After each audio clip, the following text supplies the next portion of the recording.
Aquaman is the only DC movie in the last 10 years to make over $1 billion at the box office, so here's every upcoming DC movie ranked by how likely it is to make $1 billion.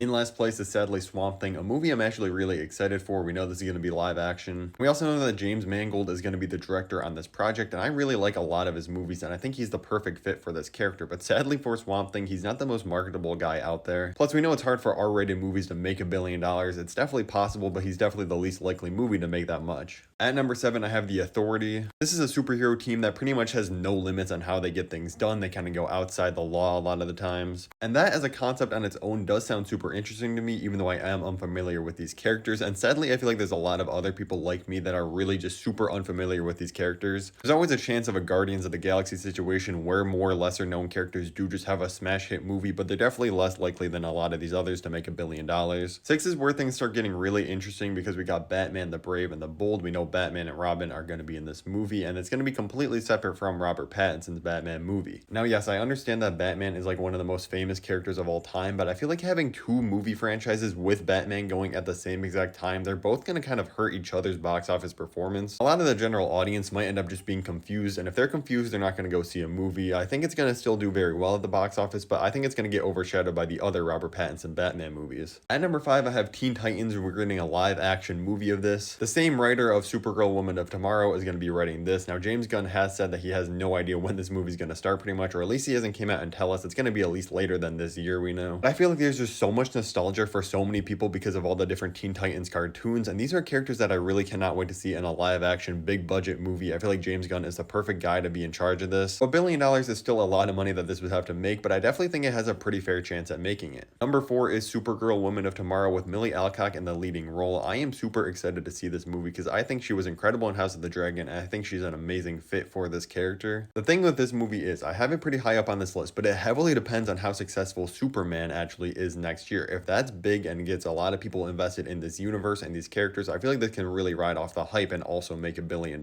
If Superman kind of flops, and this movie is going to have absolutely no chance, so I think it's likely just because I'm betting Superman's going to be pretty successful. At number 3, we have Joker 2. Obviously, we know Lady Gaga will be in this movie as Harley Quinn, and it's going to be kind of a half musical. When talking about this, we cannot forget that the first Joker movie was an absolute phenomenon. Being an R-rated movie to make $1 billion, it's pretty much almost impossible, but since the first one did, I have to have it high up on this list, thinking that the second one does have a decent chance. Plus, this movie comes out in a couple months this year, and there's not a whole lot of competition around it, so there could definitely be another perfect storm around this movie, and the sequel could make just as much, if not more somehow. Number 2, as I was just talking about a little bit earlier, I have Superman. I do think this movie is going to be an absolute massive success. $1 billion is still hard to hit, but I think it can do it. All of the early looks we've got at the sets and the different costumes look absolutely incredible. James Gunn knows how important this movie is. He's been very vocal just supporting this movie, getting a lot of word out about it. Like, we're over a year out, and I feel like I've seen more about this movie than things that are releasing in a couple weeks still, because they know they need to get people aware of this movie and hyped up for it. Once again, pretty much the entire success of the future of this new DCU relies on this movie, but I think people are really gonna like this new James Gunn style of Superman after the Zack Snyder more like depressing and darker Superman movies. But at number 1, it's not even close. I think the Batman Part 2 has the best chance of being $1 billion film. Let me explain myself, because the first one did only make $772 million, but listen, this came out and there's gonna be a long wait. We know this is coming out in at least 2026 if it doesn't get delayed, so that's a lot of years for hype to build up. Plus, this movie was largely praised when it was in theaters. You know, a lot more people have watched it now in the last couple of years since it's been out on HBO Max. That's a whole lot more people that are going to be really excited and go see the sequel, and we see this a lot of times. Very successful and good movies get a huge sequel boost. I think this is going to be one of them and easily cross $1 billion.